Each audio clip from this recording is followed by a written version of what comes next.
In French, the place I'm standing now is known as the Butte de Vauquois. In English, it's Vauquois Hill. What we know of the history of this place goes back to the Roman Empire. What follows is just a small part of the history of one of the most unique battlefields on the entire planet.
In August of 1914, Germany declares war on France.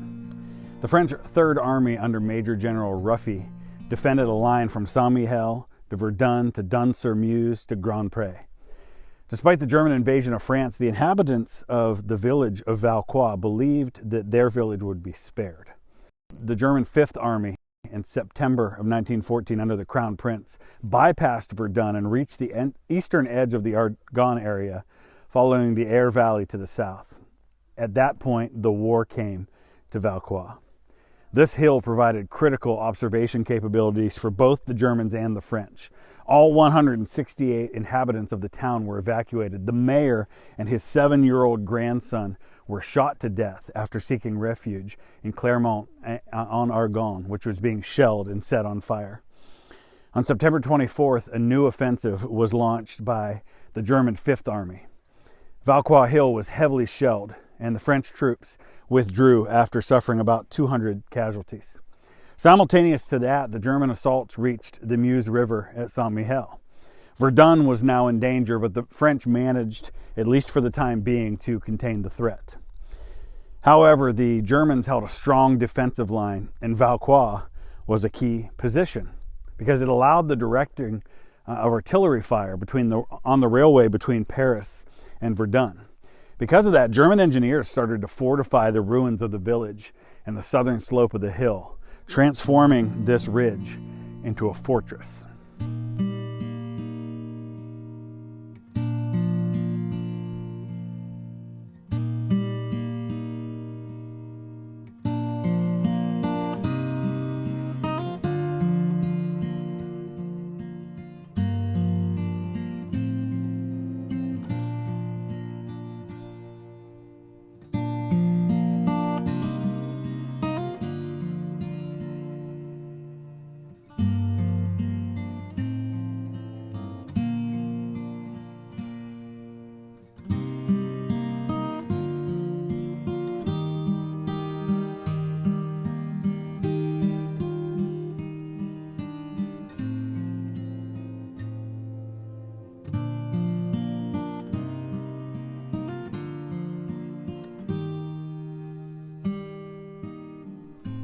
On October 28th, the French attempted to regain control of the village. 3 unsuccessful infantry assaults were launched over 3 days by the 10th French Infantry Division. After 6 weeks of reorganization, a new attempt was made on December 8th and then another on December 20th. Each time, the French infantry managed to reach the summit of the hill, but then they're repelled down the hill by German counterattacks. In early 1915, the French Fifth Corps, under Major General Michelet, was tasked with regaining control of all of the lost observation points, including Vauquois, during the First Champagne Offensive. 10 infantry battalions were committed to the attack on February 17th. There were dreadful weather conditions, and they had the support of 2 engineer companies which dug 6 mines under the German lines. It was a costly failure, but the attack was resumed on February 28th with massive artillery support. During 5 days of fighting and continuous efforts of the 10th French Infantry Division, they managed to weaken the German resistance at the cost of 4,000 casualties. The village was captured, then lost 4 times. After additional assaults, the French managed to hold their positions on the southern half of the village, while the Crown Prince sent reinforcements to keep the northern half in German control. As with everywhere on the Western Front, trench warfare was now the rule. But in Vauquois, the no man's land between the lines was only a few yards wide. At that distance, the use of field artillery is worthless. Instead, they used a number of small trench mortars. Mortars that were small could launch targets up and over from a short distance, and could be launched directly from inside the trenches.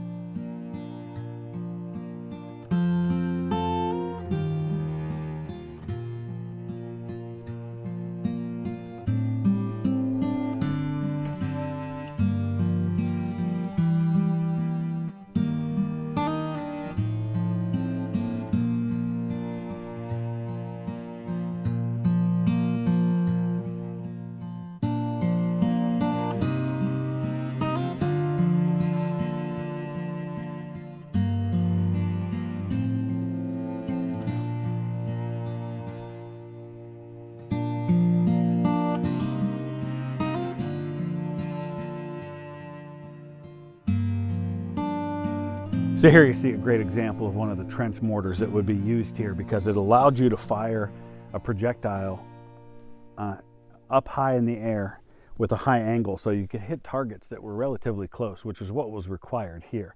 They would dig a hole, sometimes as deep as 15-20 feet, and they would put the mortar down inside and then launch it from there.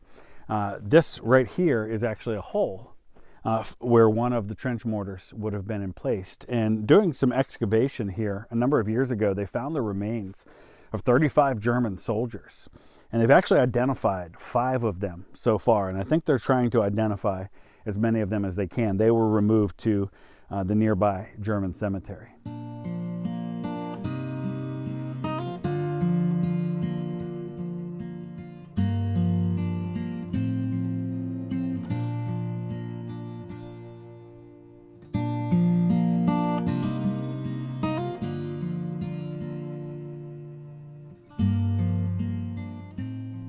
Resupplied with young conscripts, the French infantry consolidated its position. On March 23rd, a German night attack was repelled, despite the use of flamethrowers.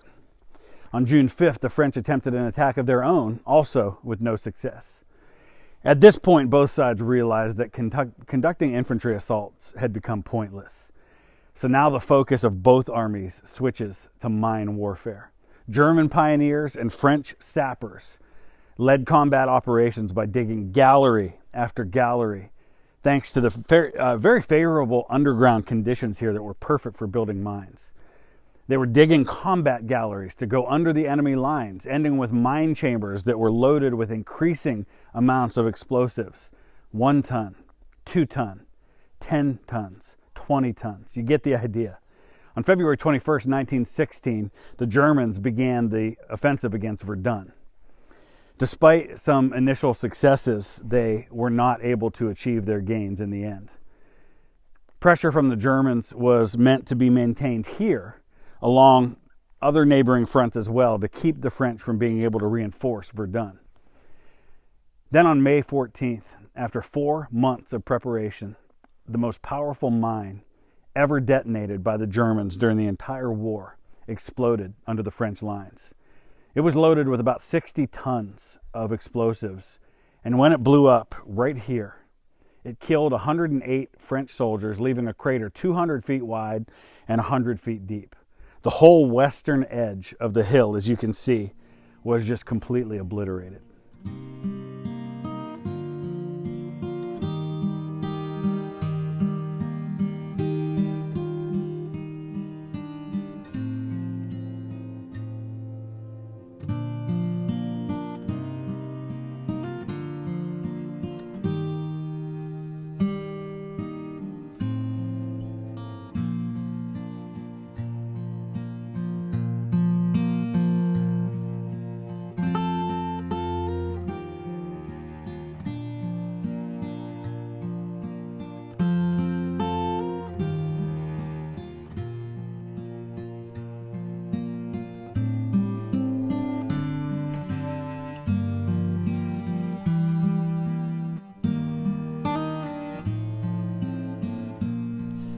So I know from my studies of the Great War that the Germans tended to have better, deeper, more solid trenches. And I gotta say that though I have a long way to go in terms of my understanding of the Great War, and I've only been to a few of the battlefields so far, I can already tell a difference. I'm walking now in a German trench, and it's deeper. It's significantly deeper. Now, I understand that these are 100 years old, and so they don't look like they did at the time, but there's a significant, tangible difference between the German trenches and the French trenches over on the other side.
In the following months, a number of additional mines were exploded by both sides. The Germans and the French developed improved techniques digging deeper and deeper by starting galleries right from the flanks of the hill in order to protect the works from mortar fire. On August 19th, a 12-ton mine was blown up by French engineers near the church. That's right behind me. In response, a new German mine was detonated on December 10th under the eastern edge of the ridge, killing dozens of French soldiers. Accidents also created casualties, such as on December 31st when 36 French soldiers were killed while loading a 22-ton mine. In 1917, with the development of new observation assets such as aircraft and balloons, control of Vauquois Hill was really no longer a priority. The French developed a plan to blow up the entire hill with 3 mines, dug 45 meters below the surface and loaded with 145 tons. On the German side, their engineers conducted a similar project by digging 3 galleries down over 300 feet. But neither project was completed due to a lack of manpower and a shortage of ammunition. On both sides of the hill, work on new galleries stopped. Instead, what they decided to do was maintain the existing galleries. And it turned into a version of trench warfare that was really mine warfare. Because of the density of the galleries on the hill, occasionally they would run into each other underground, and there would be hand-to-hand combat beneath the lines. During the Meuse-Argonne offensive, the U.S. 1st Army Corps under Major General Liggett attacked into this valley. The 35th American Division enveloped Vauquois Hill after an artillery barrage of 40,000 rounds. The outnumbered German defenders, however, resisted until the last cartridge during a 4-hour fight. It was the doughboys of the 139th Infantry Regiment who took the hill and wiped out the remaining German defenders. Due to the threat of unexploded shells and mines, the former villagers of Vauquois that lived on this hill were not able to come back here and live. It was just too dangerous, like a lot of places. But thanks to the city of Orléans, a new village was built down the hill in 1920 with wooden structures to accommodate something like 40 of the villagers who decided they wanted to stay here. In 1923, a military cemetery was established to gather nearly 4,400 bodies of French soldiers from all ranks. But that was only a small number of the French soldiers who were killed defending this area. It's believed that on this hill, in places where they've yet to be discovered, remains of nearly 4,000 French soldiers and probably untold numbers of German soldiers will be forever.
A number of the mine galleries remain intact, and you can actually go inside of them.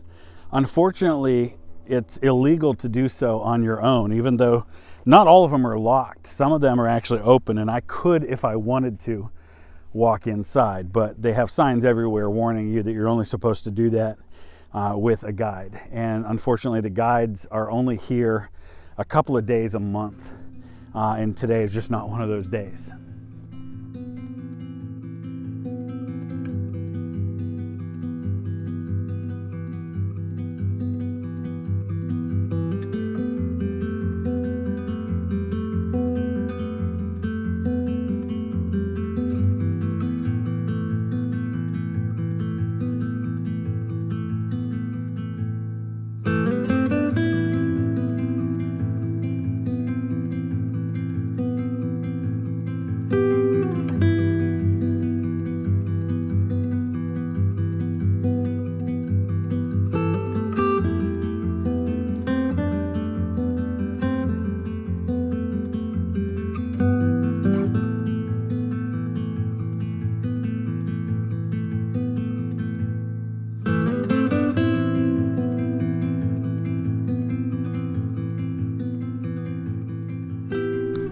Now this is really cool. I'm behind the hill on the French side near some of the galleries, and you've actually got the remains of one of their little trains that they would use to haul supplies, haul shells, haul dirt out of the gallery, and you can see that it leads.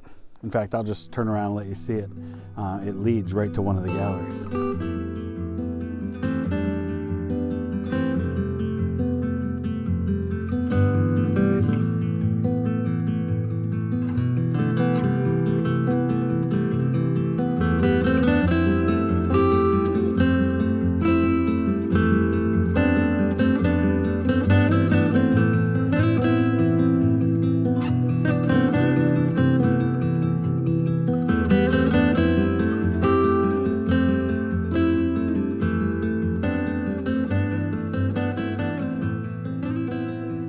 One of the really cool things they have here at Vauquois is they have examples of the different kinds of concrete blocks that were used in making fortifications. They tell you how much they weigh, what country made that type, and where on the battlefields they used them. So for example, this one here is Allemande, so it's I think that's German. I think that means German. 27 kilograms. It was used in the Argonne and the Saint-Mihiel salient. So a lot of these are German, actually. There's a few French as well.